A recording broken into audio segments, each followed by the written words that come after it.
Hello, everybody. Welcome back to another episode of the Ramos Law Difference Makers podcast, where I, your host, Dr. Jim Hoven, have a chance to meet with cool people every single week doing cool things and just really making a difference in the lives of people. Today, I have a pair of folks that are absolutely critical in the lives of the people they serve. These folks are working with patients nationally, people nationally who have rare medical conditions, serious medical conditions that don't have support groups.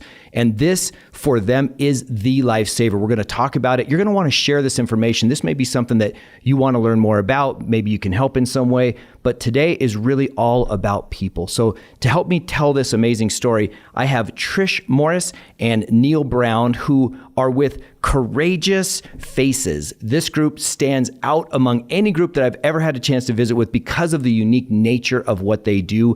And I know that you're going to find this inspiring. So without further ado, I just want to welcome you guys. Trish, Neal, thank you so much for coming in and joining me on the show. Thank you for having us. Yeah. Almost in stereo. That was, that's going to sound great live, right? Thank you. It's going to be awesome.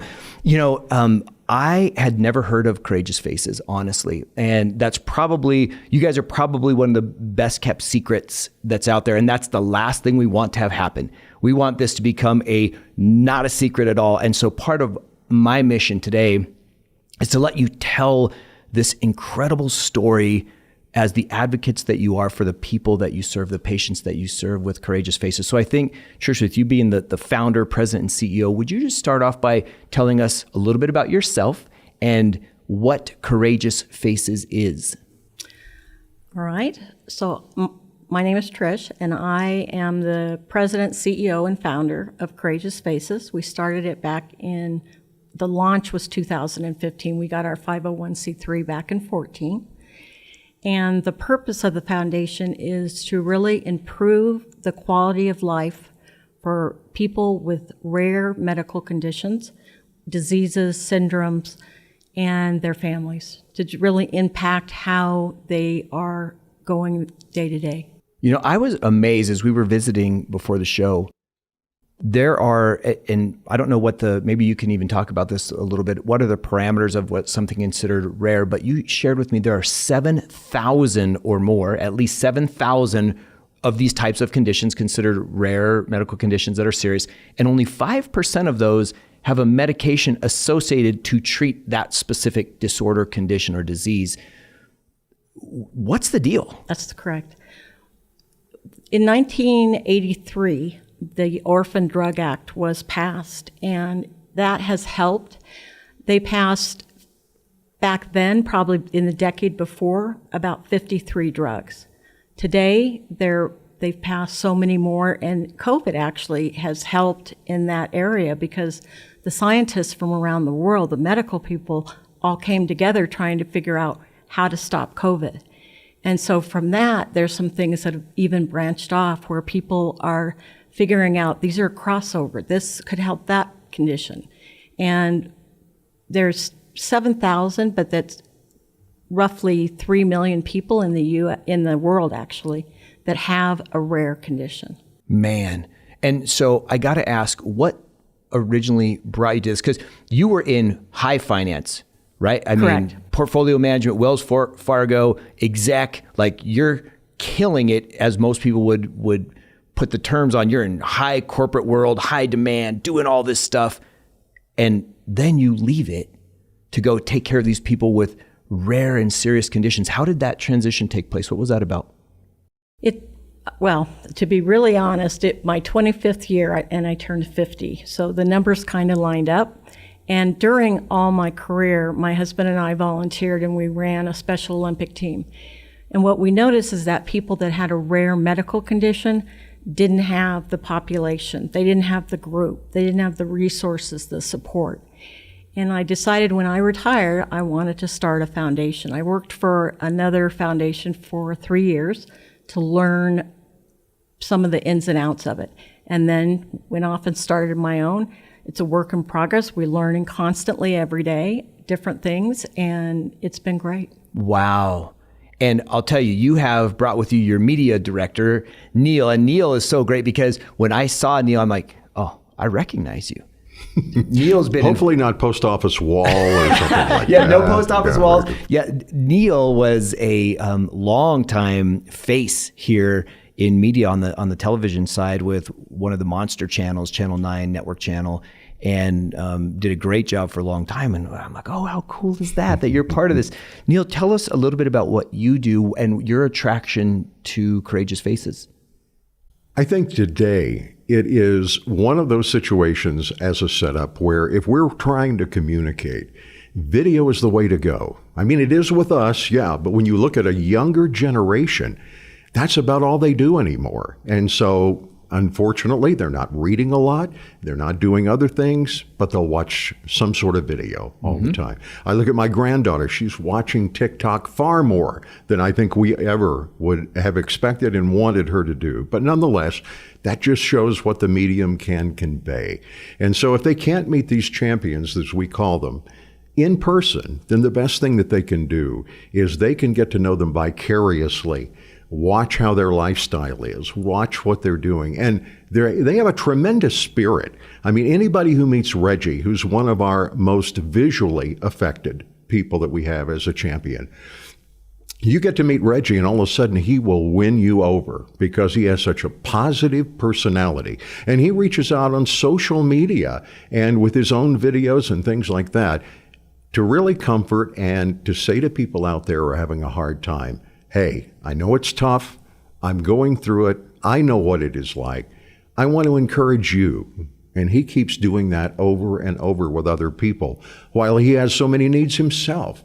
And so it's when you can convey those kinds of stories to people, all of a sudden they end up going, wow, I want to help him. I want to help some others like that who are in that particular situation because like this morning, I was complaining because our coffee maker broke. And you look at the people who are out there dealing with rare medical conditions, and that's nothing in compared to what they do 24/7, day after day. Yes. So if we can convey that to people, we believe that they are going to be moved, and out of the goodness of their heart, they'll say, I want to get involved. I want to do this. I want to make sure that this happens. Oh, so good. And Neal, you could have given your time, talents, and skills to so many things, right? Especially with your influence as a personality, a TV personality, and you chose this. What was your passion, your connection to this particular group or these particular types of people that have these rare and serious conditions? Well, I know it seems just like, well, this is what you would expect him to say. But when you get to know these people, they become our inspiration. Yes. And I mean, that's not just cliche. It is really true. The more we get to know them, we go, wow, how are you doing this? How are you pulling this off day after day when it seems so difficult for you to even maintain? The kinds of things that we take for granted is a major challenge for them in so many cases. So that's really, I think, the thing that pulls me in, and the rest of the staff, same way. We get to know them, we see what they're doing, and then we go, wow, you're our inspiration. You're the reason we do this stuff. Wow. Oh, I'm getting inspired. We're just getting started. Trish, when it comes to that, you label that the people that you work with and that you serve, you label them champions. First of all, where did that name come from, and what does that signify to them and to the world? Well, we actually, when we started, we called them Faces of the Foundation because that's who they are. And one of our champions wanted to be called Champions. He thought that was a better fit. So we changed the name, and everybody had voted on it. And, you know, it was their decision what they wanted to be called, other than besides their names. So we changed it because of that. Wow. And when you, how many champions are you guys working with? And how do you pick someone? Obviously, you said there's 3 million people across the planet. 300. Oh, sorry. I thought you meant across all 7,000, what do you call it, diseases, that there were a lot of people. So there's 300 people or less that to be considered having a rare disease. Is that? So 1 in 200,000 is what the U.S. goes by. Okay. The Europeans, they go by a different number. There are 300,000 people in the world with a rare medical condition. There it is. Okay. And actually, the sad thing is half of those are children. Oh. Half. Wow. Yeah. Is that because most of these rare and serious conditions just don't make it to the lifespan to become an adult, so they're not capable of that adult number growing because they don't have the service, the treatment, or like you said, there's no medication to help them? Is that why the predisposition? That's part of it, but the real reason has to do with money.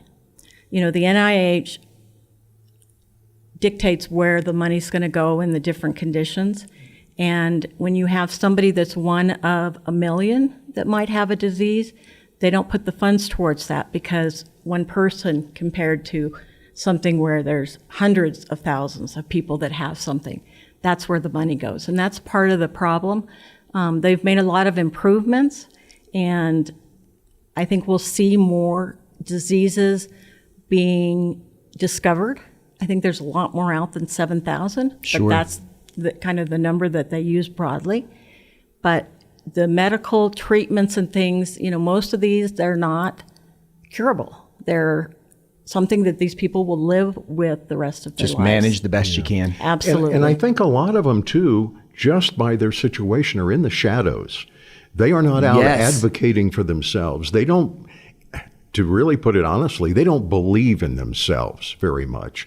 They don't want to go out in public. They don't want to go out and advocate. And then again, they look at the bureaucracy that's out there in front of them. How do they actually get through this mess to get some of the services that they need? And so part of the stuff, part of the kinds of things that we do for them is that we try to advocate where we can in the areas, help them get through the bureaucracy, helping to unlock all of this morass that they have to go through, even to get basic services a lot of times. And so for the one Trish mentioned there, who was in Oklahoma at a Superfund site, I mean, this kind of thing, just to get the services they need, took a lot of intervention on their part, because they can't do that for themselves. Right. They're just not used to going through the bureaucracy and fighting to get their way through, because it's not a popular disease. Most doctors haven't even heard of it, much less try to treat it. Yes. Oh, that's crazy. So how many people are you guys serving right now, kind of on the whole? And then if someone comes to you, how do you select who's part of Courageous Faces, who becomes a champion? We go through a process, and we've got actually a new process that we've started over the last year, where we have an application people can send in. It's kind of like a Make-A-Wish, where you send in the information, a little bit about who you are. We verify that you, in fact, do have a rare medical condition. And then we work to get to know the family, the person with the rare medical condition. That's critical for us, and to really see what somebody might need, how we can benefit them. And then they stay with us. They don't go away. It's not like, Make-A-Wish, one of my favorite organizations, they grant a wish and then they move on to somebody else. And the person had their trip, or they had their, new TV or whatever they might have asked for, and then they're gone. Right. And with our champions, they stay with us. We are there if they need help to get a job, do a resume, do a cover letter, talk to some employers, if they need customized clothing, if they need someone to talk to their doctors and help explain to them what's actually happening. So we do so many different things. We don't have any parameters around what we're willing to take on.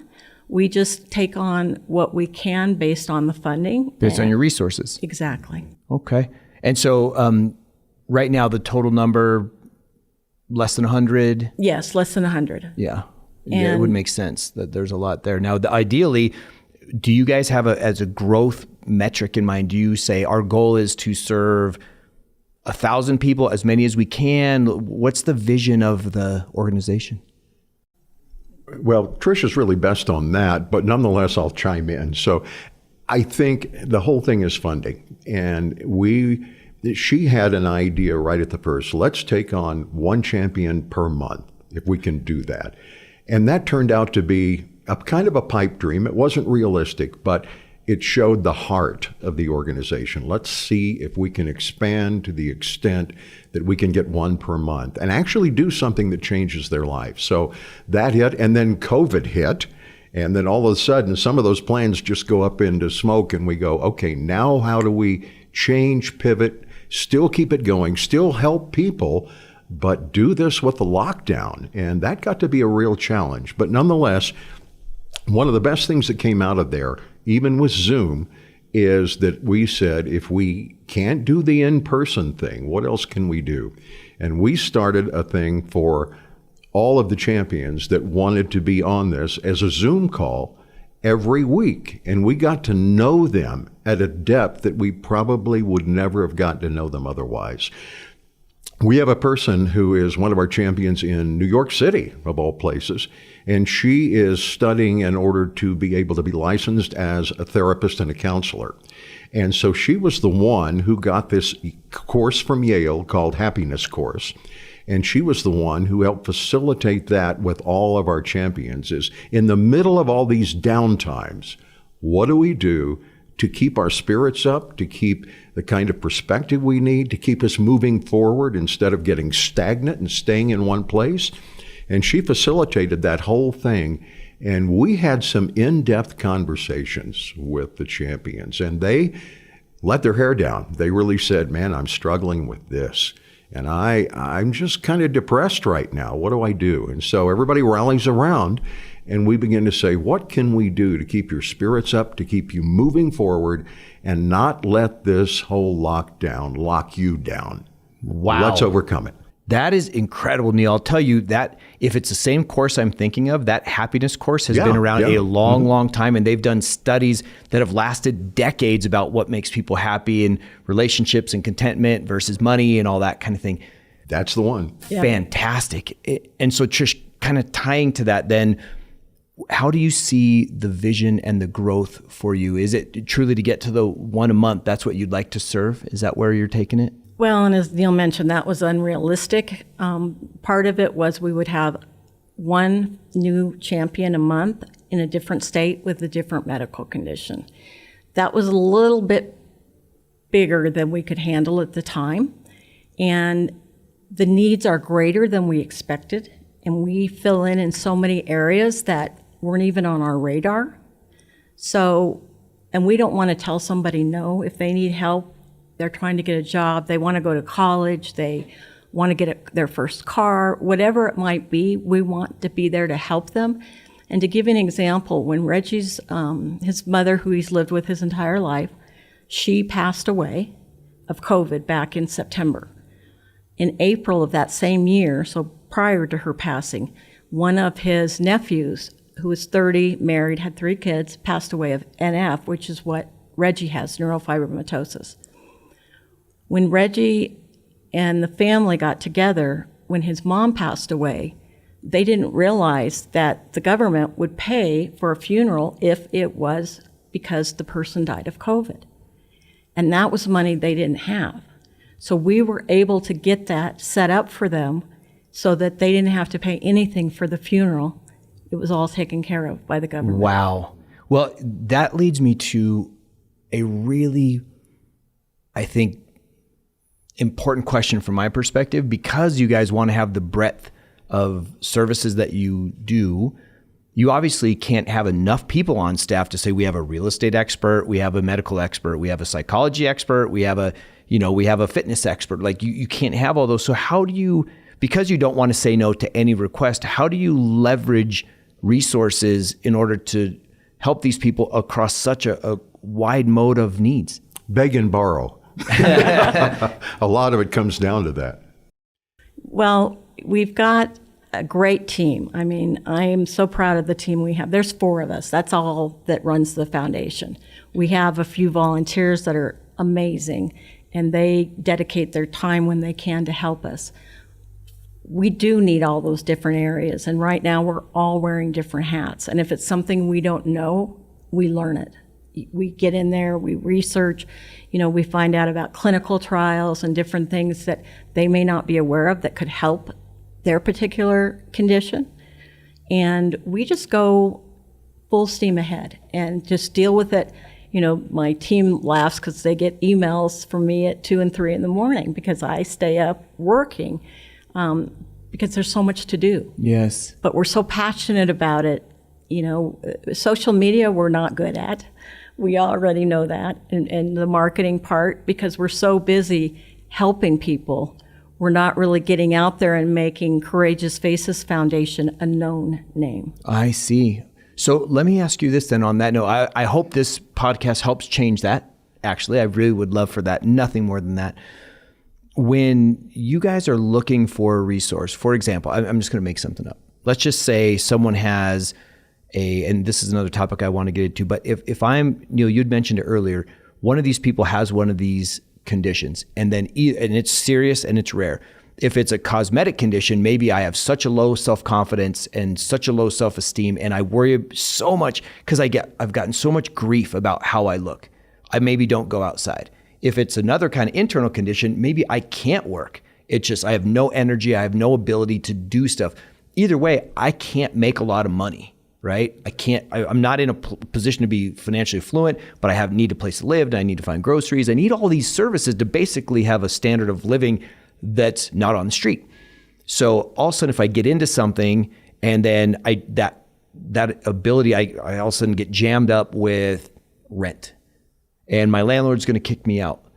Well, would you guys then reach out? Because obviously if you don't understand, because none of you are lawyers, and I don't know if anyone's a lawyer, but let's just assume for a minute, if no one's a lawyer and they need a lawyer, would you guys then say, hey, pro bono lawyer, can you help us with this situation? Is that how that would work to help expand? Yes. In fact, one of our champions, we had a gala in Boston in 2016, and she had a little dog. Her mom was staying at her apartment, taking care of the dog while she was at the gala, and her little dog bit somebody on the ankle.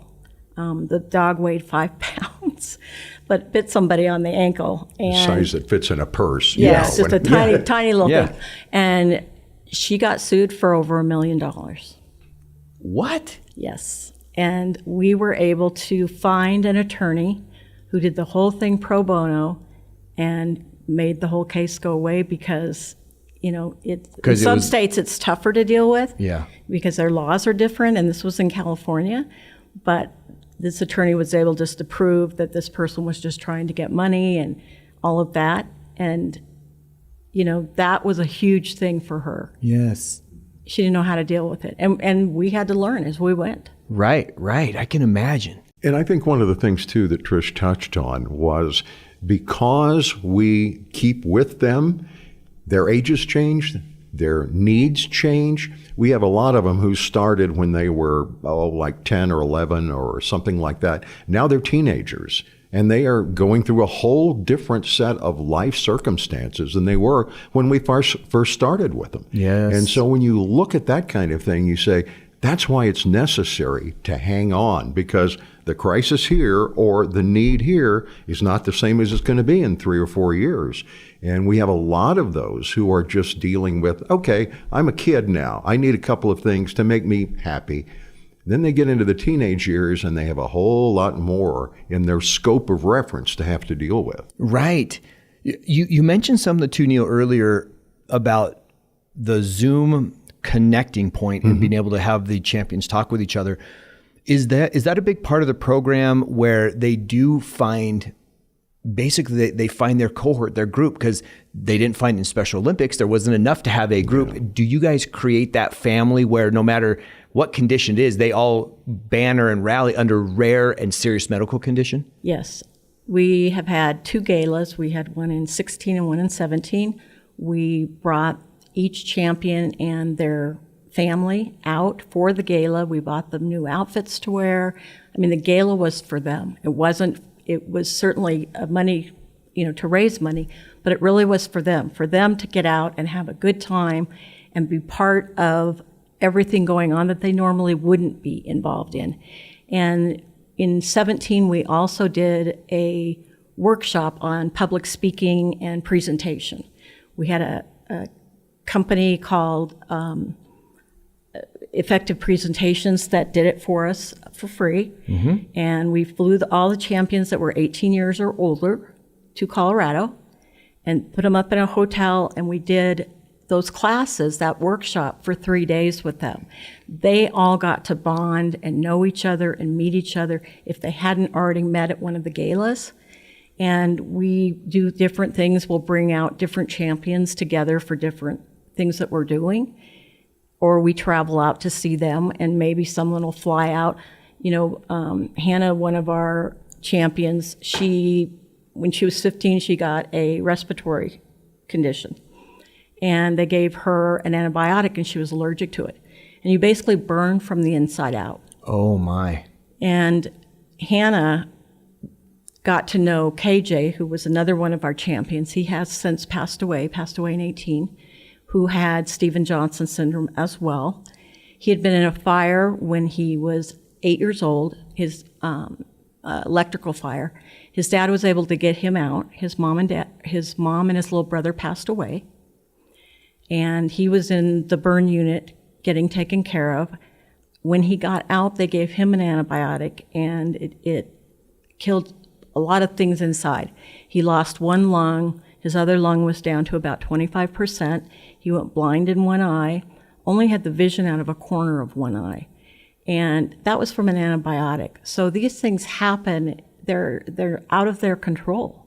Mm-hmm. And we step in to see what can we do to help them and their families. What's going to make a difference? We're changing somebody's life. And as Neal said, but we're there as their life goes on. So the support that you guys provide is knowledge, it's resources, whether it be financial or otherwise, and there's this connecting of the people involved.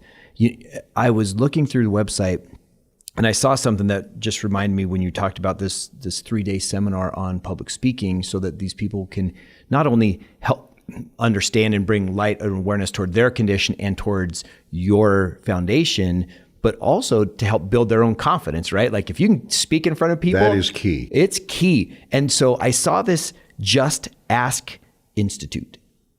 Is that something that was spawned out of that workshop? And Neal, I would imagine that you would have a huge part in the Just Ask and helping people learn how to become better speakers or presenters. Well, we had a professional presenter who goes all over the country and does that. It was just before I came on board. So I see. If I can help, sure, I'm glad to do that. But that actually took place just before I joined. Okay. And it was so good because he knows all the tricks of the trade. And he was able to literally transform them. I mean, there were transformations that took place on people who were, I'm not going to do that. I'm not getting up in front of anybody.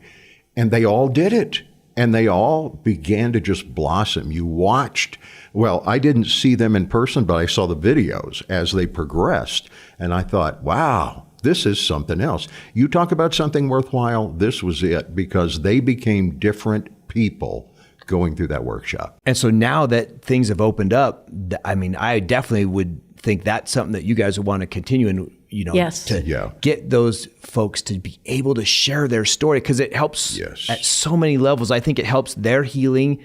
Number one, to be able to talk about it and be okay with it. And then it brings light to the condition and to courageous faces. And like you say, transformation is amazing. One of the things that Reggie said that really got to me, and it wasn't what I expected to hear from him, is he said, I don't want to go out in public.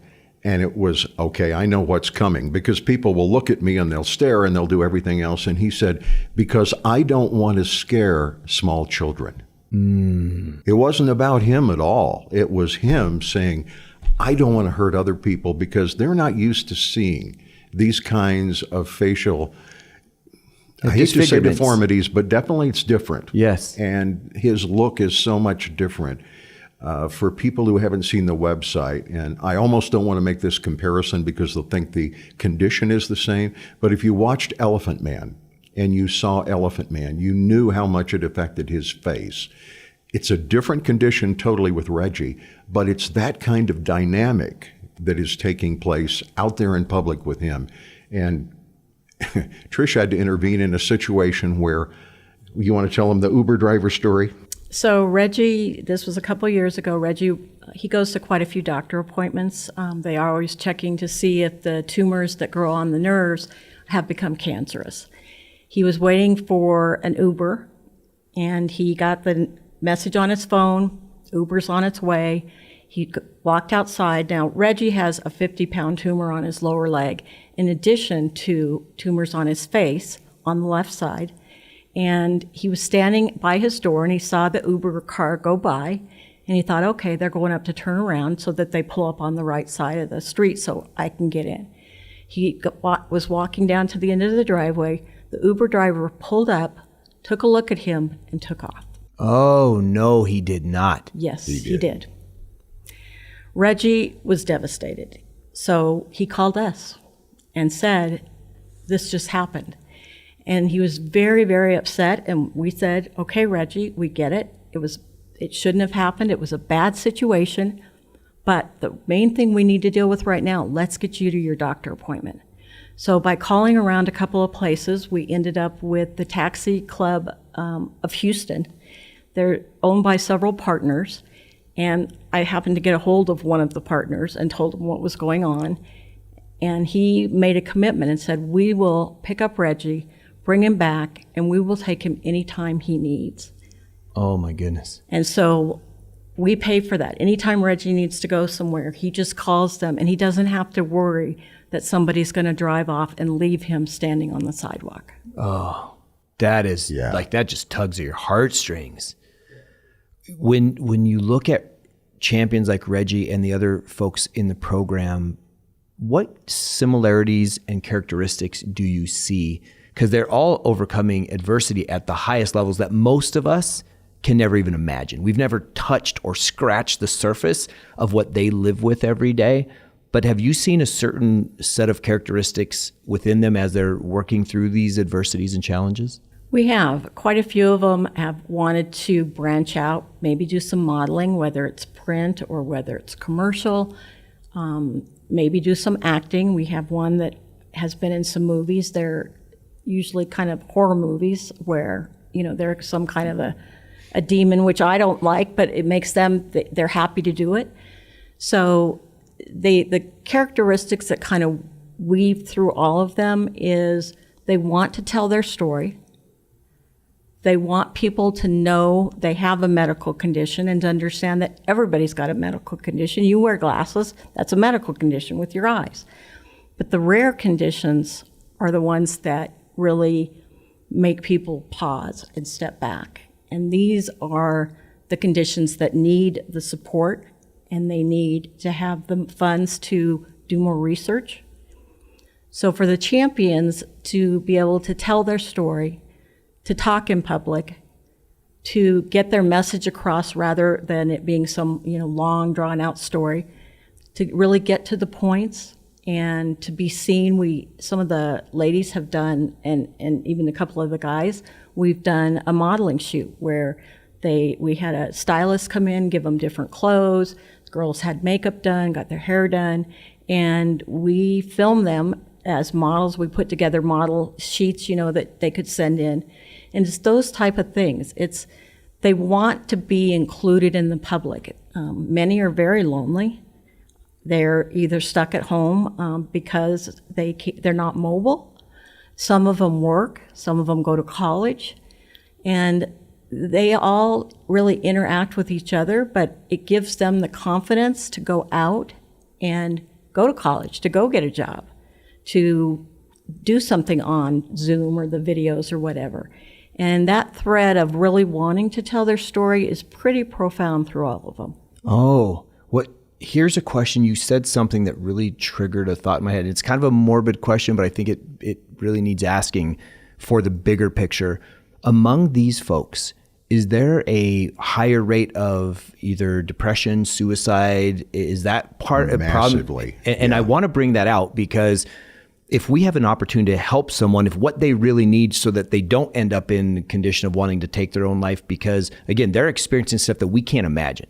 So we can't judge what actions they take, but what we can do is intervene where we can. And if people hear and understand like, hey, this doesn't end well for a lot of these folks, then maybe it will motivate them to want to do something to help. So is that something that you guys see? We do. And it's also their condition, because there may not be any treatment, and there's not enough known about it, they may pass away early. People that have primordial dwarfism, they're very small, their voices are very high-pitched, and the typical age, it's gotten a little bit better, but was 18, and they would pass away. Wow. We now have some that have hit 30, and we don't know. It's not because anything's come up that has changed their condition, but the quality of life, I think, is part of it, and the depression, like you were mentioning, that's all part of it. The socioeconomic situations that a lot of them are in. It's having people that accept you as you are and will help you get through, as Neal mentioned, those really tough times. And they all lean on each other, which is the most beautiful thing you can imagine. And depression is definitely the thing that they go through. And because of social media, a lot of times they have to pretend that everything's great and they're good and they're happy, and they're really not. They're home alone. They can't go anywhere. They don't have a lot of activities, maybe due to mobility, maybe because of their situation. And depression is definitely one of them.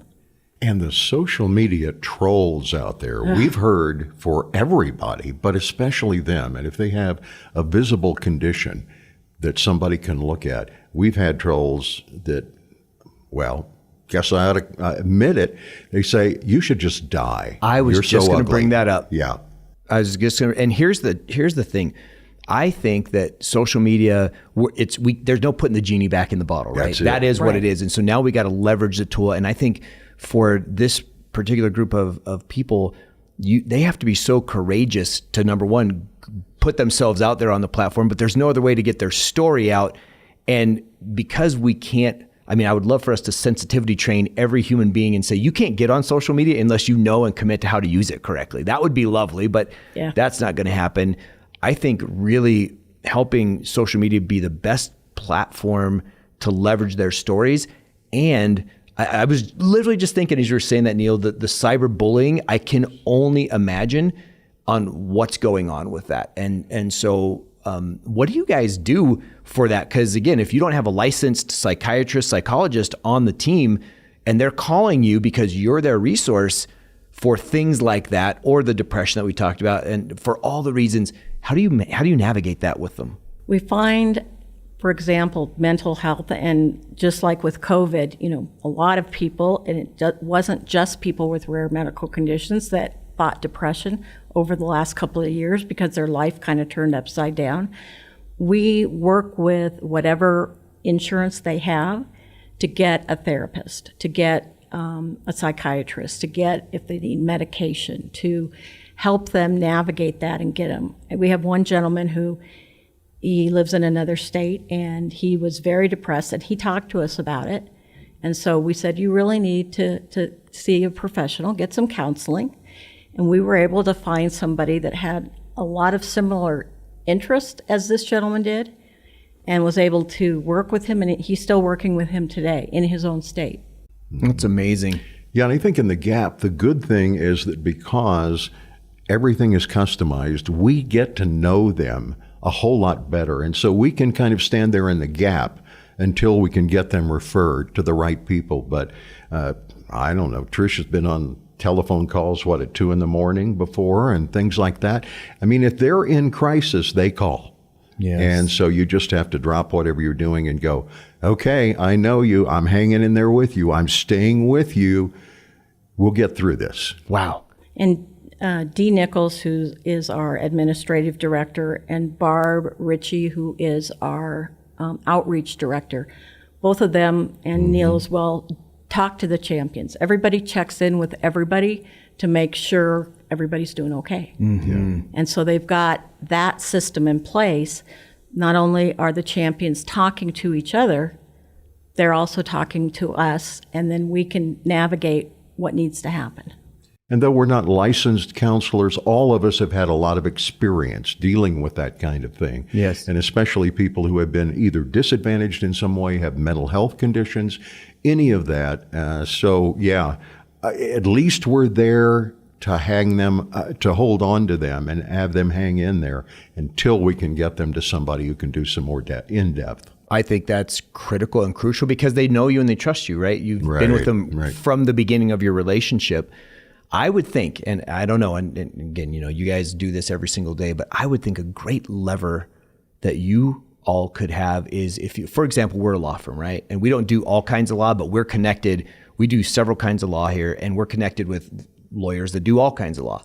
And so I would think that by making relationships with different people, let's say in law firm, you make a relationship with us and we say, when you have someone, if they don't know where to go and they don't know where to turn, you have them call us. Because you would need that as I think of it in financial services, right? What to do if this happens, in legal services, in healthcare services, in any number of services, and you get contractors in their cities and say, hey, if you're doing this, help us out, right? There's win-win for this. Is that a big part of what you guys do, is trying to find these connections with these people that now leverage your resources? Yes. We start out as a foundation, our funds are critical. We try to be good stewards of the money, but we go out and we try to get something for free, get it donated pro bono. If that doesn't happen, we go for a discount. And at the end of it, if that doesn't work, then we just end up paying out whatever it costs. So for us, those relationships are critical. It's like with the taxis in Houston, making those relationships where somebody will be there to help them do what they need to do. One of the little tricks, too, that we have up our sleeve, too, that we can do is that whenever somebody partners with us in business, if they're at least ones that we can get to, especially local, we do a video story on them helping us out to help someone else out. And so it's kind of like a win-win-win all the way around. Everybody gets the positive publicity of doing that.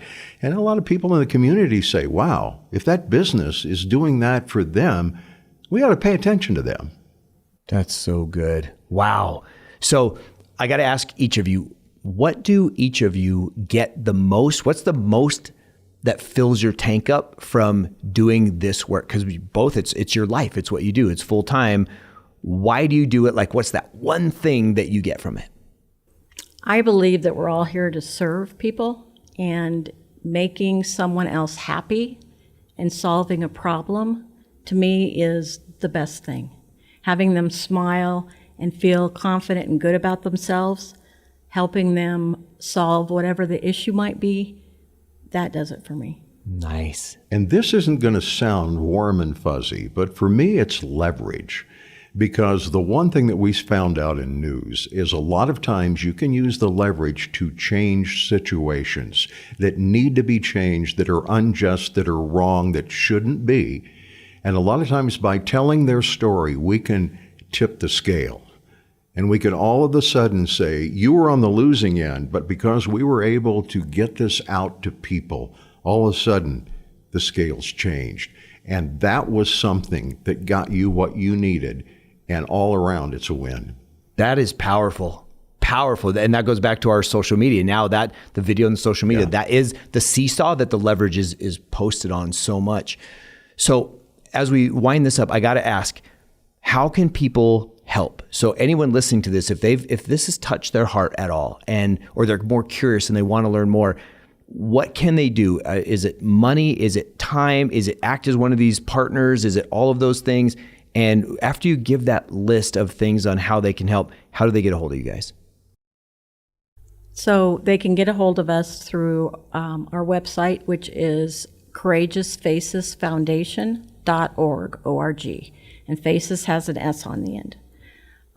They can reach us by phone. We have phone numbers on the website that people can call. Any one of us will answer. Neal, go ahead. Well, I think the other thing, too, is you can't overlook the power of money and funds to be able to, part of that, leverage what needs to be done for these champions that we have. But to come alongside of us, we have a program that we love to partner with businesses because two things happen. One, they support us. And number two, they learn a lot about these individuals that they get a chance to meet, either vicariously or in person, and they go, wow, this is one of our causes. We want to jump in with this. We want to go. So it has a double effect, I think. funds to help them out, and then the personally knowing these people, they're hooked for life. And they say, I want to keep this up. Whatever they need, we're there. That is perfectly said. And here's what I will add to that from everything you said. And I think it's probably piggybacking, Neal, on what you were talking about. If you're listening to this, if you have a business, if you have a skill set, if you have a talent, you should reach out and talk to them and see if there's a way that through Courageous Faces, you might be able to give something back to these people. If it's just helping, if it's becoming a discount provider, or if it's donating money. But if you have the ability to help, I would love for you as a personal favor to me and us at Ramos Law for you to just, see what you can do to make a difference in these folks' lives. So now I got one more question for each of you. One more question. If you had one piece of advice that you've been given in your life or that you've learned along the way that is now a pillar of why life is good or what's most important in life, what would that be? I think we all would love to have more money because we think that's going to give us happiness. But really, it's when you serve and see someone else's life change because of input that I have had a part of or someone I know has had a part of. I mean, that gives you goosebumps. And that is where real satisfaction is. If you can help change a life so that it changes their life forever, or at least for the circumstances they're in, wow, that's what gives you the kind of satisfaction, gives me the kind of satisfaction that it tops it all. Amazing. I agree. Trish? I would say compassion. People that are compassionate, have kindness, that really will look at a person. You see somebody in a wheelchair and people just look the other way. They don't want to stare at them. So that's what we were all taught. But saying hello to them, making eye contact, that's what Courageous Faces is. It's about the face. That's where all the communication starts and ends. And we want them to be recognized. They're people. We're all people. Everybody has issues, everybody has problems, and it's a tough world out there right now. It's not the nicest world that we're dealing with. And so to be compassionate and help people when you can, and whatever that means to you. But for us, obviously the donations, we've had some people that say, I gave up my Starbucks, and they send in a monthly donation. I don't need this new whatever, and so I'm sending the money in. Those, whether somebody sends in $5 or $1 million, it doesn't matter to us. We know they're giving what they can, and that's what's really important, and that shows their compassion. Oh, man, those are good. Well, I'll tell you what, I've had the best time being with you guys and learning more and just seeing your passion and commitment for these amazing souls. And I can't thank you enough for coming out. I hope this drives a bunch of awareness your way and that people reach out, help fill the need. I know there's far more need than there is, that we can meet at the moment, but we'll just keep struggling every day and grinding and working at it to make it happen. So thank you guys for joining us. Thank Continued you. success to you. This has been great. Thank you. Awesome.